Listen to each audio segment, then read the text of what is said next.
In 1909, on the calm waters of Baddeck Bay, a bold vision took flight.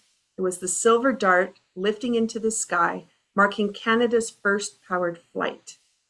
It was a moment born of imagination, courage, and the willingness to try something that had never been done before, something that Alexander Graham Bell and his wife Mabel excelled at from their home at Benbria. Today we celebrate the same spirit with a cup of 1909, first flight on Baddeck Bay tea, and the bright zest of lemon clears the mind with the soft sweetness of raspberry opening the heart. And together they're going to invite us into a dream to act and to soar.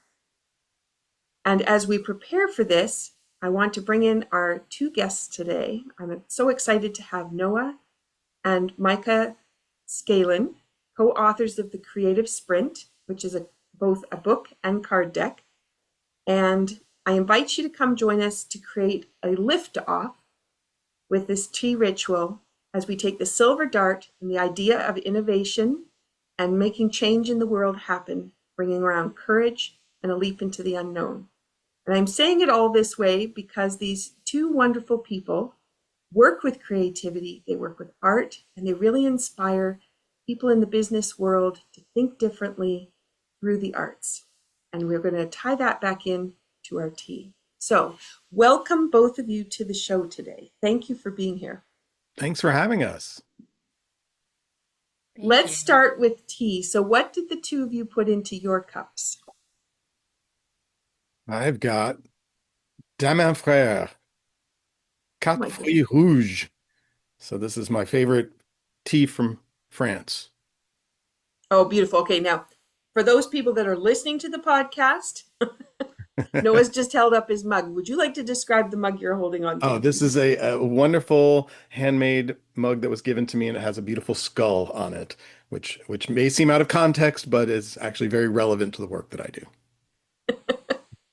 It's lovely. You can feel the depth as you're looking at it and the way that the paint has been done on it. It's amazing. Yeah. Well, I want excited to share my mug. It's got there it is. It's got David Bowie on it. Awesome. I thought he is very inspiring, innovative person. And inside the cup is a ginger lemon from this really cool tea company that's Moroccan tea that an artist created. So I thought that's a good, energizing and inspiring tea. Thank you for the opportunity to have some tea. Yeah. And I'm interested because both of you chose teas where you know where the tea comes from and from the other countries, because a lot of times people just have a tea that is a tea. So that you actually have searched out the one that really resonates with you. And I love that. That's beautiful. All right, so I have in mine the first flight on Baddeck Bay. This was inspired by someone asking me to create this tea in the thoughts for the museum. And it's a pu'er black tea with almond, apple, lemon, lemongrass, hibiscus, lemon pieces, and raspberry. And I bring that to thought because Alexander Graham Bell loved to have a shrub. And I'm going to share that with you because a shrub is a vinegar. And this flight took place in February when it was freezing cold. And there was ice on the lake, which is why they could take off. But I couldn't understand how they would have had a shrub. So they would have had to have made it hot. And so what I did is put it into the pu'er tea to bring that forward. And I'm going to just share that the affirmation is preparation, belief, and collaboration provide an aerial focus for success. And sometimes we get down into the nitty-gritties of the details and we lose complete track of where we're going. And this gives you an idea to come up above the clouds, see down and see the whole picture, but do it in a place where creativity can reside. So cheers and thanks for joining me for the podcast. All right, for those that are listening maybe for the first time, we always open with the tea. When you get that first smell of the tea, it actually connects to the limbic system, bypasses the nervous system, and then it links up to the motor system. So it actually gets the activity of movement involved with how the brain is functioning. And so that's a little bit of a plug for how we prepare for things as we're looking at the business world. People don't really think about the beverage that's sitting on the desk or the coffee that they just absentmindedly poured as they were heading off to their next meeting. And so this is a way to think about how can we bring that back in. All right. I want to do a little bit about a ritual with this. So if you hold the mug in your hands, breathe in, let the scent of in my case, I've got raspberry, you've got lemon ginger and black tea. Let that come into your heart and the brightness, let it clear your mind. And then feel your feet go rooted to the shore, steady before that moment of first takeoff, first idea of creativity, first idea of possibility. And then when you sip, take a slow sip, each taste carrying courage and joy into your being. And with every swallow, release hesitation and let curiosity lift you higher. When you're ready, you can jot down any ideas that might come to mind for you as you're listening to this podcast and things start to come through. We're hoping we're going to inspire some new ideas and a new way of stepping forward with creativity.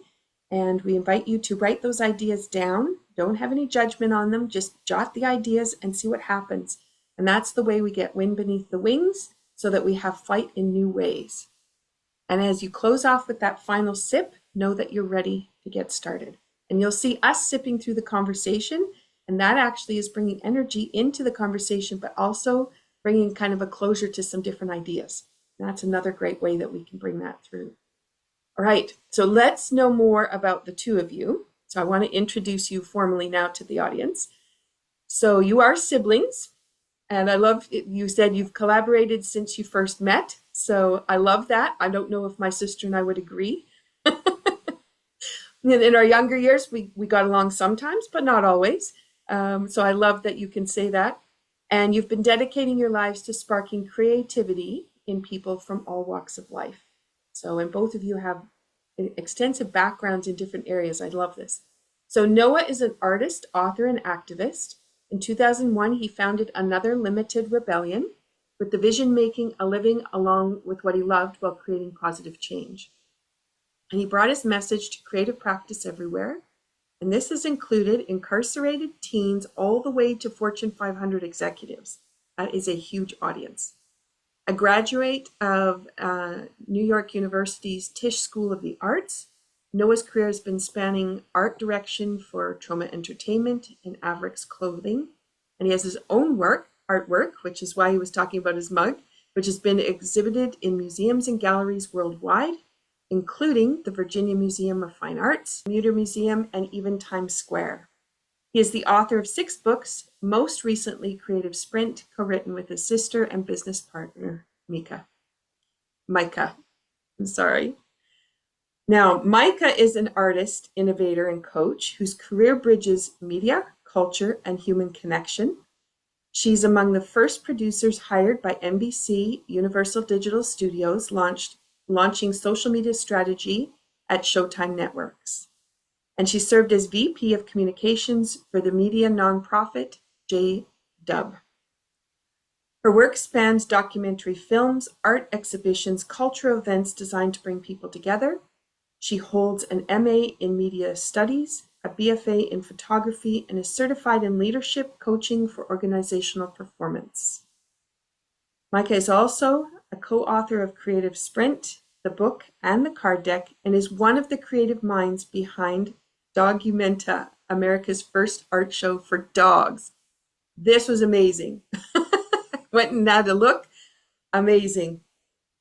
Together, they're inspiring thousands to embrace creativity, not as a rare gift, but as a daily practice that can transform work, leadership, and life. So welcome to the show. I am so glad you're bringing your incredible wealth of knowledge and expertise to here.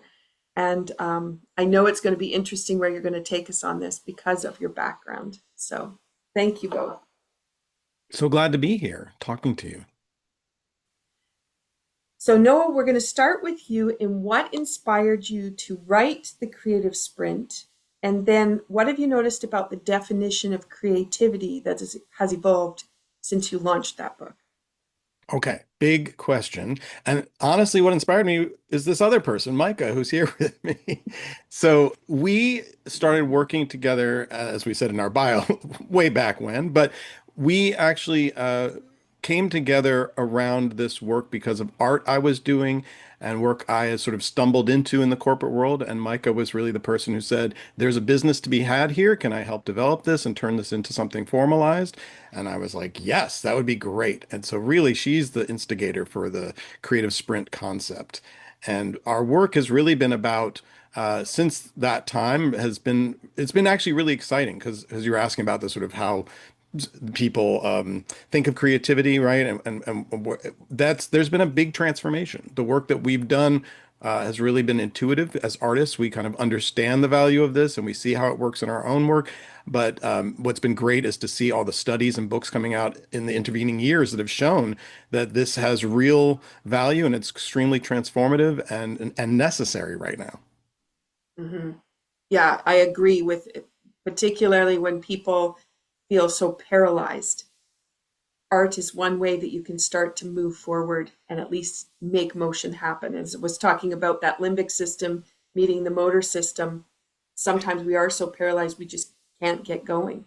Yeah, and we'll often say that making is a form of thinking, and it's a form of thinking that at least in the business world has really been pulled back for a lot of folks. You know, it's a lot of cerebral work, a lot of typing on computers, looking at screens, and so to get people back into the tangible world and tangible act of making, and how different that is, and what different thoughts it creates.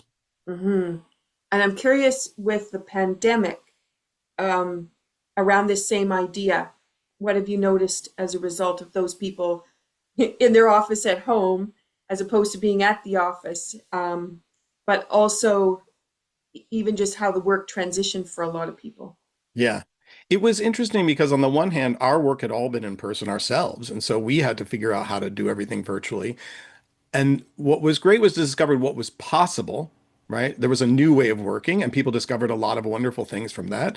But then on the other side of it, it's really people now struggling to figure out what's the new language, what's the new way of working. How do we embrace what we learned and apply it to what we do and not just go back? How do we move forward? And obviously creativity is a huge component of that and helping people, especially when they feel very disconnected. You know, as much as we feel connected by technology and by this form like the Zoom meetings, it also has this piece where we're not in person with people and then we've lost something there. So how do we sort of refine that in a new way in the world that we're in now? Hmm. I'm thinking about too the call for people to now have to be back in the office. So where it was kind of you could do a hybrid and everybody was okay with that, but now there's been this push to get back into the office. Do you think from the leadership perspective, they're seeing that a new opportunity, or do you think they're trying to return back to the old? It's really dependent on the business. Some organizations are very much like, this is what we're doing, we're going back, and it's very regimented. Some are really more understanding that there's a range here, and if we can embrace what how different people function, we can get more out of them. They can feel better, they can have a happier experience at work, and we're going to benefit from it. So, you know, I think a lot of folks are struggling. You know, I think they're trying to figure out what is this comfortable path forward that's going to be meet everybody's needs from the business needs to the individual personal needs of the people working there. And I think what we do actually ends up addressing all that for a lot of people because they're you know working with people maybe they haven't interfaced before with and now they're all together, or maybe they're not and then they're like, how do we collaborate if we don't see each other? And so navigating those things is really a great place to utilize creativity. Hmm. Hmm. Now you've worked with incarcerated youth, and then you've worked all the way to the corporate executive. So, what could you share about the most surprising transformations you've witnessed working with people embracing creative practice? Yeah, you know, it's funny because when you go into spaces where there's young people and educational space, they tend to be ready for this. They're embracing this. It's really the corporate spaces where people have been put into very specific paths. They think of themselves in specific ways. A lot of times, especially in these higher level corporate settings, creativity has really been shoved to the side. And so we're in spaces where people do not identify as creative, who adamantly say they are not creative and don't even see how it necessarily applies to the job they're doing. And so I've many times witnessed firsthand people going, you know, crossed arms saying, I don't understand why you're here. What's the point of this thing we're doing? And, you know, I say, okay, well, just stick with it. Let's get to the end and we'll see if your questions have been addressed. And inevitably, the person that has the most pushback will be the one who comes up to me afterwards and said, "Wow, I didn't know what we were getting to, but now that I've experienced this, I'm going to apply this to my work, but also I'm going to bring it home to my family." And it is so satisfying. It's so gratifying, right, to have people come to these ideas that, we're not saying anything that's never been said before, but people need to hear it a lot of times and a lot of different ways. And coming in as artists into this corporate space, we're so unusual that people are taken aback and are able to hear things again. They don't have their filters on, they don't have their walls up. And so suddenly we can come through with these messages that they've needed to hear. And suddenly they're like, oh, it makes sense now. And now I get why I want to, embrace this in my life, in my work. And yeah, multiple times people have come up afterwards, and sometimes years, a decade later, and said, "Wow, this is so impactful that I'm still using it today," which is, I mean, you couldn't ask for Wow. more. Exactly. Yeah. Wow. I'm just thinking about the people around here where I live. So I'm on Cape Breton Island, remote, rural area, but everyone is creative here, which is really interesting because the thought process is so different from if we were to go to Halifax, the main center, and what people are doing downtown in the business environment. And here people do 7, 8 jobs, all creative, but you're trying to find your living by weaving in and out of these different creative processes. So it's interesting to see what develops, what sticks, and then when you can inspire that person that's lost the opportunity to be creative, what's possible. So if we just go on that idea, you've got these busy professionals who are trying to be good at what they do. How can you help them with that? The idea, I'm not a creative mindset, and then just that transformational process. Can you share a little of that?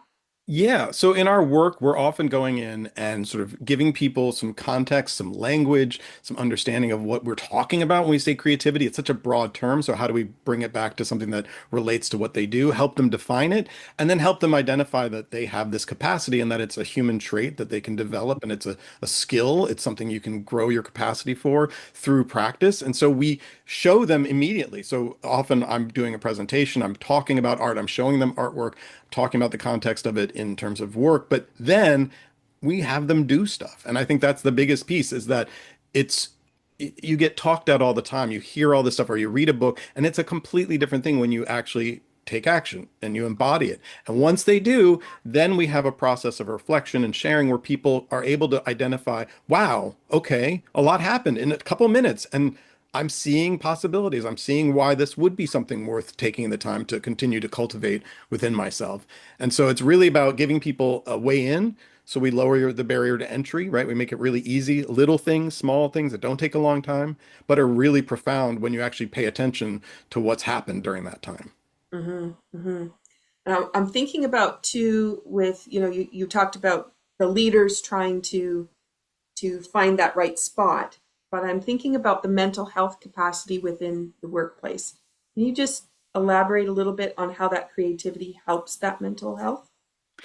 Yeah, I mean, I think when we're in these rooms with folks, we call the work we do almost a diagnostic because stuff comes up, emotions come out. People are expressing things they maybe haven't been able to, and art is a way to do that. It allows them a brave space, what we call it, where people can communicate how they're feeling. And suddenly we have a room full of people connecting on the commonalities they have or the differences they have. And it really allows people to recognize what they're dealing with. Maybe it's been unspoken because of the culture of the organization, and now they can talk about it. And then the leaders in the room can also identify this, hey, look what's happening. These are the things that we need to address. And so it's so important because obviously somebody who feels happy and good about what they do are going to do better at work as well. And so understanding that these things are intimately connected and creativity is really such a valuable tool for people to be able to express those complicated things that we're feeling.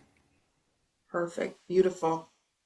It's I just don't think people have really thought through the whole process of the work environment coming from where we came from in that industrial kind of mentality and then trying to hold on to it and keep it thinking it's the right way without Yeah. questioning, is it the right way?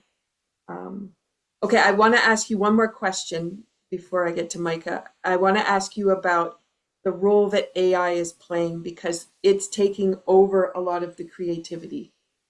Yes. And it spits stuff out nice and fast, but the creative process is not there for the person. Do you have something you could contribute to that? Mike and I were just talking about this because we have an event coming up, and part of what we're doing with this ROI of creativity event is really talking about the value of creativity in this moment, right? Because we're all hearing about AI. Some of us are utilizing, some aren't, but it's everywhere, especially in the business world. It's being talked about how do we utilize it to speed up processes, to replace different jobs. And it does feel like, right, maybe this is going to take over this thing.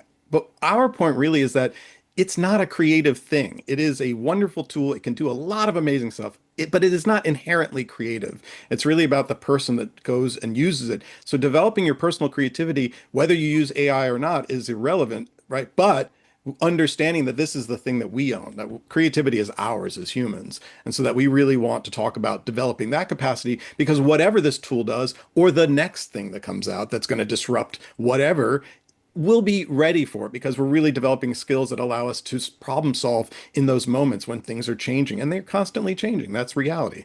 So I think that's the way we come to AI is really like, hey, it's here. It's something we're going to deal with, but not to think of it as like, oh, now this creativity thing, which maybe some folks are unsure about or don't feel like they can embrace, you don't shove it off over to AI. It's about embracing yourself so that you can utilize AI if you want to better, more effectively. Mm-hmm. Beautiful. I love the way you said that. Because that's the sense that I'm getting from it. Because if you don't feed it the right information, you get really weird things coming back. Yeah, So this is, I mean, like, from somebody growing up working with computers back in the 80s, it was garbage in, garbage out. So you're going to get what you put in, what's going to come right back out at you. okay, I'm gonna shift over to Micah because I want to hear some of the background of what you've got, Micah. Your background is in media, events, and coaching, and you have a unique lens on how people connect. How do you see creativity influencing the way leaders build trust and inspire teams? First of all, thank you for these like really compelling questions. I feel like I already like Noah's interview was so interesting to me already. So hear him talk all the time. It was a very interesting, different approach. So yeah, creativity can be a double-edged sword for a leader. That's what I think. Because often a leader is creatively capable. That's actually how they got where they are, whether they identify that way or not. And yet they may struggle to motivate their teams to like step up and join them in that space or to get on board with a change that they are or a growth initiative. Often that's what happens when someone is coming into leadership role. They've got a responsibility to make some change or some growth. And it reminded me of a story. We worked with a head of a pharma group, and they were really desperate to like draw on their team's creativity to get everybody really motivated, and they were kind of struggling with that. So they brought us in, and what we learned through the workshop, as Noah said, our workshops are often kind of a diagnostic that really shows like what is actually going on here. And what we learned from the team was that like they just felt that their leader did the best work because their leader was this like creative person, and they were kind of realizing that like why would we bother kind of offering up our creativity? It's just going to slow the process down. The leader is the creative. They know how to whatever bring what they need. We're just gonna, we don't want to we don't want to like slow this process down. They were in advertising, so it's a very high pressure, right, paced industry, and the work culture was leaving the team with like no energy or resilience to like engage in the creative tension with this leader. And it was the boss's responsibility to be creative, and it meant that like the boss was carrying this torch alone and like on the verge of burnout themselves. So what we recognized was that the leader can really steamroll the creativity actually of the team accidentally. And that's why when we do these programs, it's not just to develop the leader's creative capacity, which we do. That's our first thing, is to make sure everybody recognizes that the creativity is within them. But kind of right away, almost in tandem, we're getting them to think about like really where you need to be creative as a leader, though, is in how do you make the space, how do you make the time, and how do you build a culture where everyone can be creative? Because otherwise it's not sustainable. Like if it's just your job as a leader to be creative, it's not sustainable. So I think that's why we really think about like, how do we make a leader not just creatively confident, but also like a creative instigator for the people around them. Mhm. That is so spot on. I'm just thinking about people who end up stepping up to be on boards. They take the higher positions, and then what happens? There aren't any people around them. They all disappear. Yeah, But once you see that, it's like a pattern. You're like, oh, right. Like this is a thing that happens. Well, we put you there because you're the creative one. Like you'll take care of it. You'll do it, right? yeah, then please don't ask us to do anything. Yeah, Right. And or so make it that really is a small. leadership transformation that we try to work on for people that like, yeah, now that you're in this role, like it's not about you doing all the things, you know, it's about you making it so that other people can step up and share their creativity and that they feel that it's a space that they can do that. Hmm, hmm. And the collaborative process can be so empowering if the space is in there for that to happen. And that's something that we've tried to spend a lot of time with on the organizations I've been working with. And it's just astounding what comes out when you could take the creativity from one person and the other person, and you don't end up where that leader was going to take you. You end up in this whole new trajectory, and it's like, wow, now we didn't know that was possible. Yeah, And beautiful. that, like you said, takes trust, takes a space where people can be brave, and takes acknowledging that, like, okay, we're in a fast-paced environment, but we're going to make the time, this kind of thing. So it's not easy Yeah, for a leader to take that on. yeah, yeah. All right, you've helped design experiences that bridge grassroots energy, high level influence. How does the dual perspective shape the way you've approached writing the Creative Sprint book, but then how it advanced into the card deck? Yeah, I love that you called out that dual perspective because it is, I hadn't thought about that way, but it is building these tools is a chance for me to combine these two perspectives that I'm able to take on and really play with them coexisting in such a toolkit. Um, yeah, so making the creative sprint kind of tags onto what Noah said, trying to make something that was really accessible to people, so that they could, with the least amount of time or commitment, a very low commitment, they could have the most impact. We wanted to give them an experience with creative practice that would be meaningful, but that they could, these are, again, everyone is busy. Nobody has time to add another thing, right? I want to add a tea ritual to my day now. I got to find the time for that, right? So, the intent was to make sure that people could get some more exposure to the creative practice. And as Noah said, we're presenting to these people who are often quite resistant, not roomfuls of creatives or young people who are already like, yeah, cool, let's do it. But people who are like, yeah, cool, like this is weird, like cool for you, but like not for me. And the idea was to get them in to have an experience right away. So that like really seeing like what's the least amount that people could do and still get impact. And so that's where like we really drilled down into this process and making sure it was like a very clear process for people. And something from, so again, if we're introducing it to leaders, it has to be something that feels familiar. So we utilize like an iterative cycle. And we have a diagram that looks very familiar to them if they're working in any number of processes that they're used to seeing similar process or product development kind of diagrams. And then we asked ourselves, yeah, like what's the minimum someone can do and see this work? And it started with, doing a simple action. We have them do one little tiny thing. And we talk about that. And then putting it into this card deck format and also our public challenges. That's sort of where we started doing this. Like, let's put this out there into the world. Does anyone want to do a 30-day creativity challenge? That's how this creative sprint started. It was like, we can give them some practice. People are familiar with the language of fitness. Let's try this out. And we put it out there very, very trying to follow our own, practice what you preach, right? Follow our own methodology, actually. And asking that question, do people want to do this? 600 people signed up the first time that we put this out there. I think it was 10 years ago, 2015. So we knew people wanted to, we didn't know exactly what it would be, but we knew that people wanted to try it because we put that sentence out there with this email box. Do you want to do this with us? Okay, great. We'll do it. So running these 30-day challenges publicly really taught us a lot about, what value they got out of it. And also it really blew our minds that really right away, it wasn't really about the individual. It became about the group because our process involves making sharing is a key component of our methodology.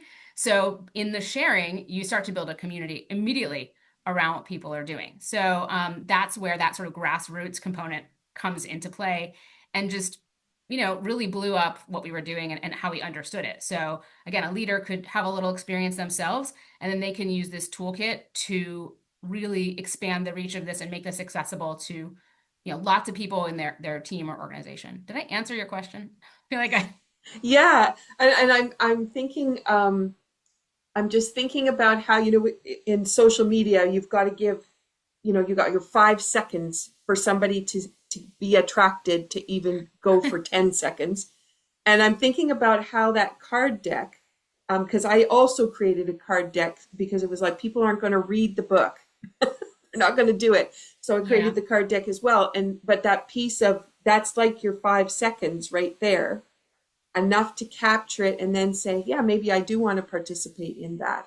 And but it's tangible, which I also think is valuable because so much of it, is flashing on a screen and people will say, oh, I got stuck on Instagram, and I need to stop that habit and I need to move away from it. And how lovely to put something into your hand and have it grab your attention and say, pick me for a moment and then be active.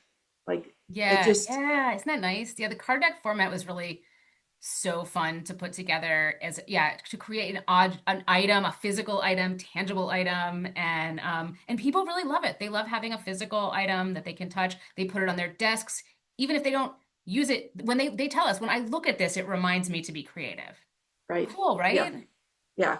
And if that's all you need, awesome. Yeah. Yeah. Perfect. So, from your leadership coaching work, what role does consistency and small daily action play in creating lasting change within organizations? It's everything. Yeah, I think we're under this idea that everything, like especially in a leadership position, right? You are now responsible for some kind of change, a big initiative, and you got to make some frameworks, you got to make some slide decks, you got to get everybody on board. It's like a big thing that has to be a hurdle or something. And as we always say, you got to really lower that hurdle often to get started. But I think people that misperception can really hinder people. And again, this question made me think back, like, do I have a client experience that relates? And oh, man, of course do I. This made me think specifically about one leader who had recently got he got moved up in his job and he was excited, but he had so much like almost like resistance to the people management aspect. He wanted to just keep doing what he was doing just at a higher level. Like, I like to do these things, and why do I have to take on this people management? And I was like, what is this resistance? So what's the big deal? Come to find out, like, he really thought that he had to dramatically change his whole like personality to Mm, lead people. He thought it was like mm, a big thing he had to do. And he was kind of like pissed at me as like a leadership coach, even. Like, he was just like, "Argh." And I sort of got him the idea of like, well, now that you're in a leadership position is really different. When you're getting to a leadership position, we have to kind of swing for the fences. We got to do these big actions to get noticed. But once you're in more of a leadership position, or even just like as we get older, right? We're known for things. We've established ourselves. We've done a lot of stuff.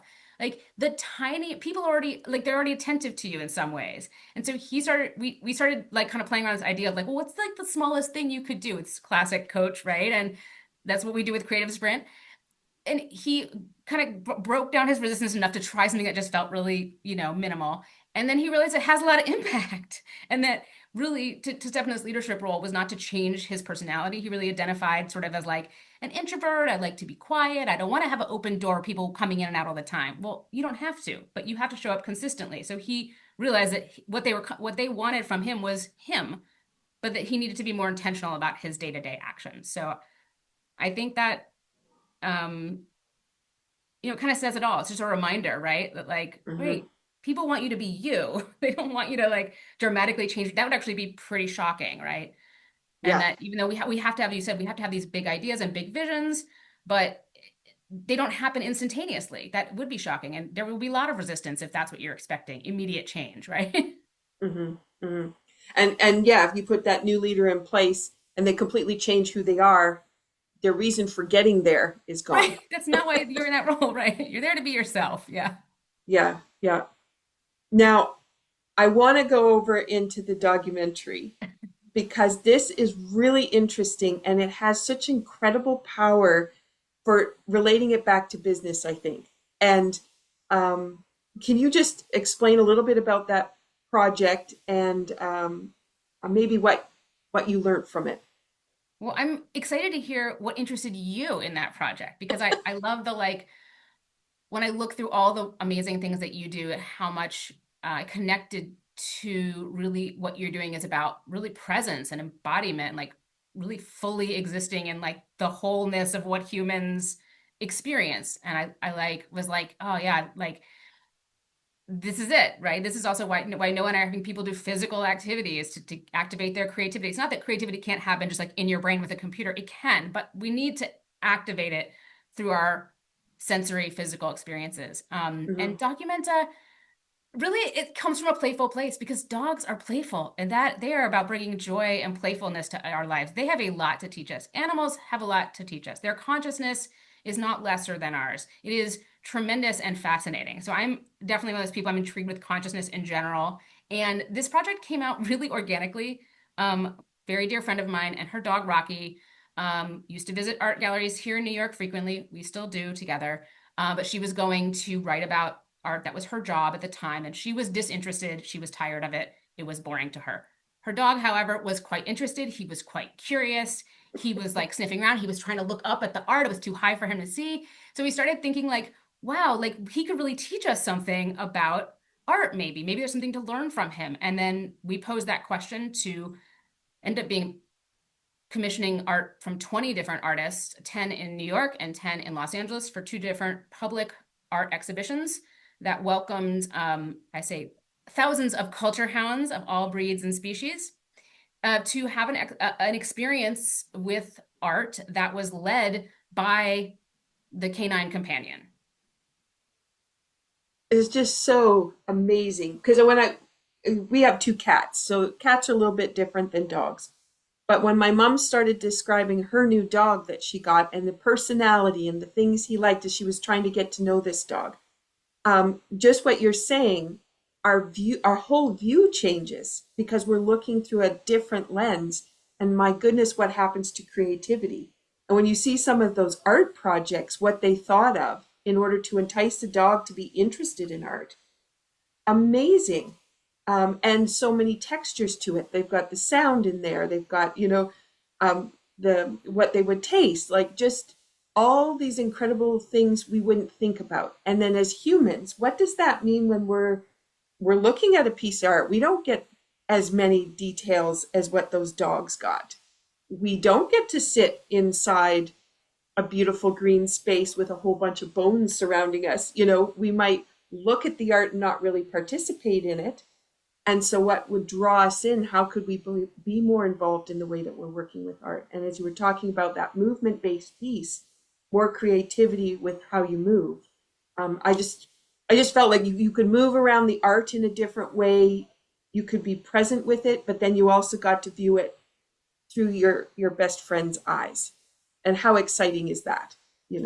So often we talk to our best friends over tea, but we don't actually really see them that way. We're listening to words. We're not really engaging with them Mm-hmm. the way you can with the dog. I just Yeah, think like that's just so respecting that as brilliant. another form of communication, right? If we're experiencing, having aesthetic experience together, like sipping tea or, like you said, visiting a museum or listening to music, that these are really powerful sources of connection. And we talked about that before, and whether we're doing that with our dog or cat. And I would say, I do think cats, as we know, cats actually love aesthetic experiences as well. They're super sensitive. I think they have a lot to tell us, to teach us about arts and aesthetics, but they like to do it in the home typically. So if you want to have Mhm. a documental like experience for your cat, it has to be they're not such like outgoing. They want to do it in the house. So you need to create something for them in your house, but it's possible. I've seen it done. Mhm. Also, Thanks we for had a that. turtle and a lizard attend. So, Oh my goodness. I love it. sky's the And limit. and so for those people that are listening, I've dabbled in and out of the arts world through dance and through art. and music, and I get to still do that. And I love that I have the language to be able to do that because of the different experiences I've had. And for those people that might not have tapped into the arts in any way, in what way might that have given you some restrictions or some holding back, or the lens you've kind of been sharing that focus in one way? In what way can these different means provide you with more knowledge about yourself, I guess is what I'm looking to say. Yeah, Yeah. and that's very much what Noah and I are about, is trying to make these experiences more accessible to more people because they've been so powerful and important to us, and they shouldn't be restricted or limited to children or just people who are somehow creatively inclined, right? So, Hmm. Hmm. And just was popped in my head now is one of the things I've really focused on in doing some intuitive art. I've been finger painting, which I absolutely love, but discovering that, the dominant hand takes over controlling what's going to happen. And so I really worked diligently to get the non-dominant hand to come into balance. And then how that changed my thinking process, because now I do a lot more of that. But I've also had an injury on the dominant side, so I have to use the other side more often. And that has also opened up. I hadn't realized how often my one hand reaches to do things and is expecting to do more of the turning, more of the picking kind of activities than the mm, other hand. And so I've been trying to balance that back out. So as listeners are listening to this, thinking about how you move your body at work, how you move your body within a project, and are you getting most of that from the dominant side? And if you are right-handed, you got a lot of logic going on. and we say it's Where, about expanding your defaults. yeah, there, I love that. Yeah, yeah.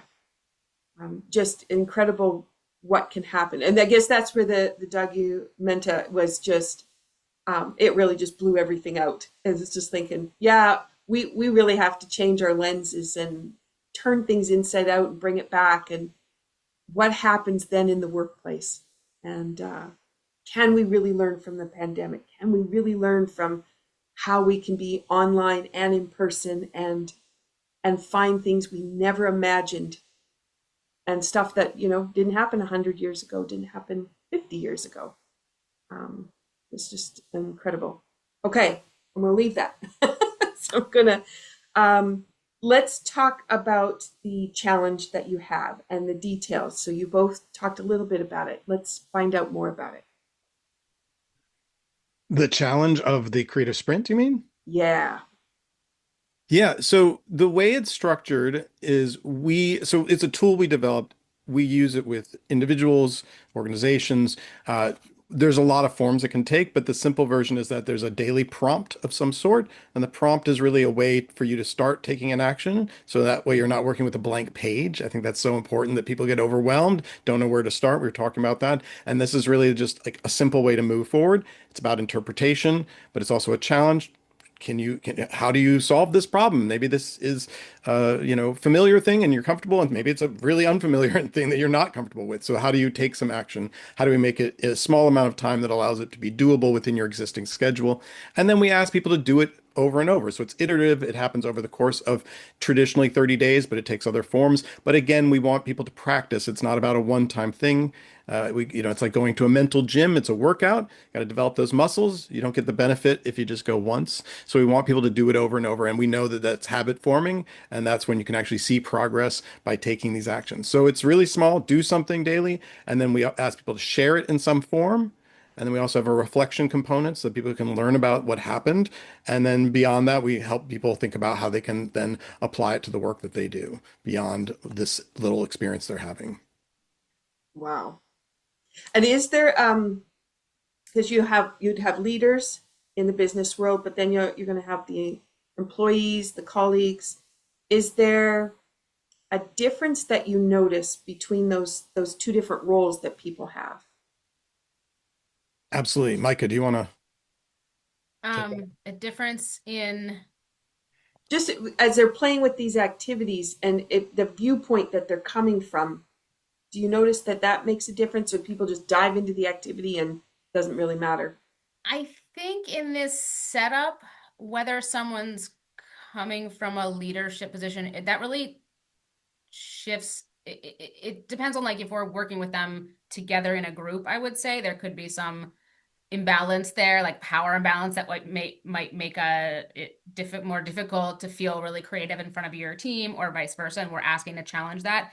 This situation in October, you will have 30 chances to practice your creativity with us because we will send out to anyone who signs up 30 different activities that we're going to have like we have a shared space where you can see the activities each day and to try them out. And we love it when someone who's in a leadership role invites their team. This is what we put them out to them, like, hey, here's an opportunity for enrichment and just to engage with people a little bit differently. This is entirely virtual, so it's something that they like to do on a company Slack, or just to spice up a different space. And yeah, they tend to learn about a lot about each other. And like you said, kind of build a little bit of that trust that the leader is not going to like shut them down for doing something a little bit weird because, hey, look, I'm designating some time every day for you to make a little something or to respond to this prompt. And it does build that kind of trust, I think, between teams when a leader puts it out there and invites a team to participate. So we've seen that a lot, and they really enjoy doing it. So this is open to the public. It is in tandem with it. We're running a summit, so you can participate in the 30-day challenge. We're also running weekly live conversations with a variety of experts that we know in this space. So there'll be some support to keep people going and keep that inspirational. How will I, as Noah said, once I have these insights, how am I going to apply that? That's what this is all about.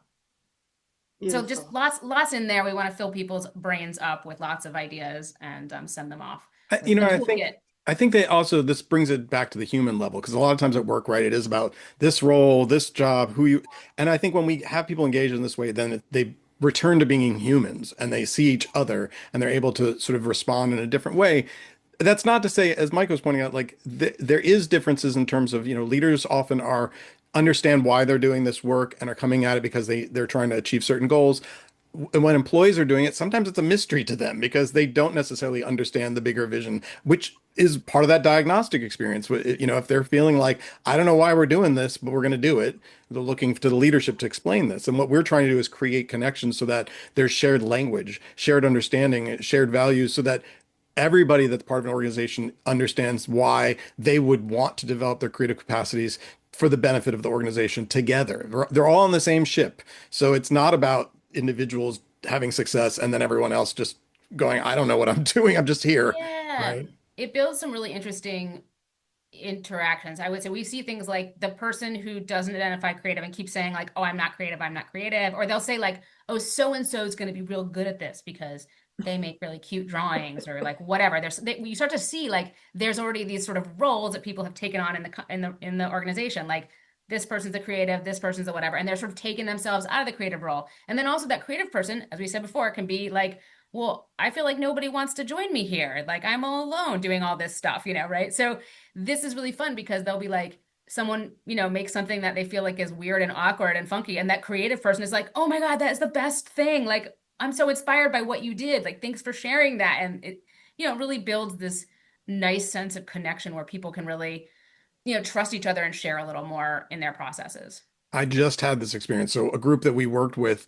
the person that brought us in was the creative person. And everyone's like, "Oh, we get why you brought this guy. This is your thing." But she felt so grateful to have everybody in the organization now get her perspective and understand why she's enthusiastic and maybe also, as Mike's saying, take on some of that so that she's not the only one. And so it was great because it really had people open their eyes to like, "Oh, this is why she's so passionate about creativity.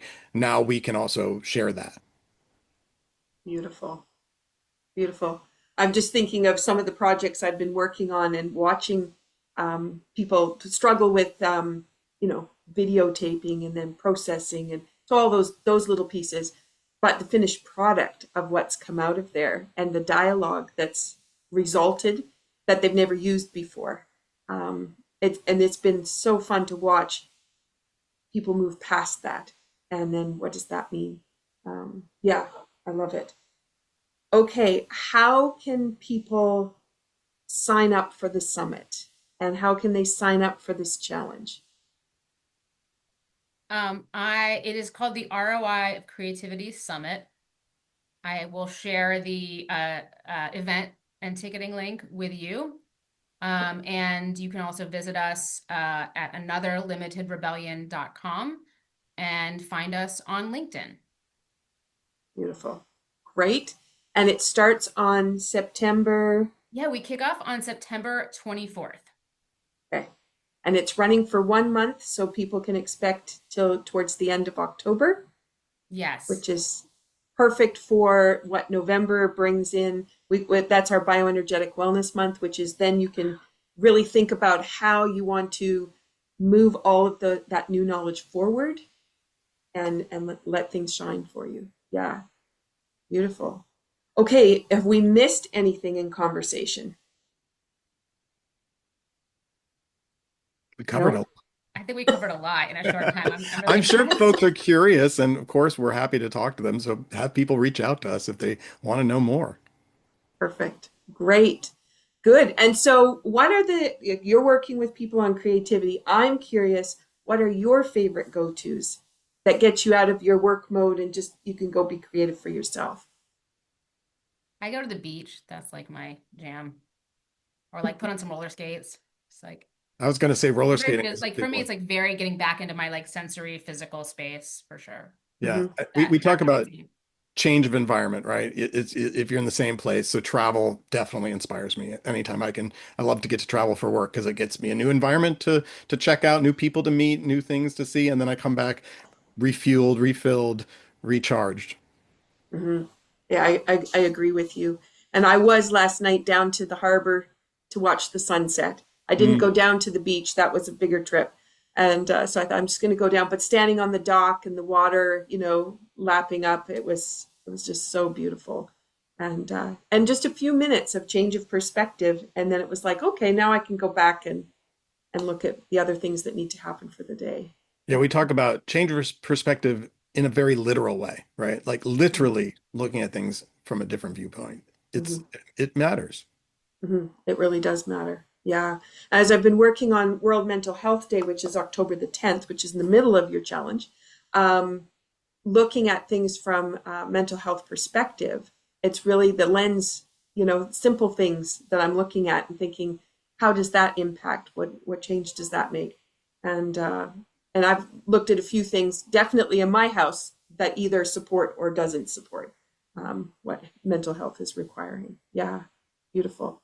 Well, thank you both for being on the call and for hugging your mug and sipping away at your tea. Thank you for doing that ritual. And I'm glad it inspired you that perhaps a new way to start the day or to sip your tea while you're working on a project. So, and while people are in that challenge with you, making sure they make something as they go to do their challenge and really spark some other ideas through the herbs.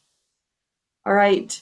As our conversation with Noah and Mica comes to a close, I'm reminded of the day when we go back to 1909 with the silver dart as it rose above Baddeck Bay, and a moment when vision became reality, courage carried an idea into the skies.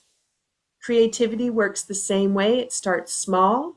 It is a spark, a scribble, a single step, but with the care and consistency, it can lift us. It can change our teams and even our communities to find new heights. So before you make your next big decision or go into a bold idea, you'll take a moment, I hope, with the ideas of the 1909 first flight on Baddeck Bay tea. Let raspberry open your heart. Let lemon clear your mind. And then remember, every great leap begins with a single sip, a single thought, and the willingness to take flight. As a leader, you have the ability to inspire innovation where it's never gone before, with a team that's connected and motivated to be open to new possibilities. And as an employee or team member, you have the chance to expand your team and collaborate in a way that brings out the best in everyone. Great business starts with core relationships and their creativity is sparked. Thank you for listening. We hope you've been inspired with some new ideas and a tea ritual that will lift you up. So be well, everyone. And thank you so much, Noah and Mica. Cheers. Thank you.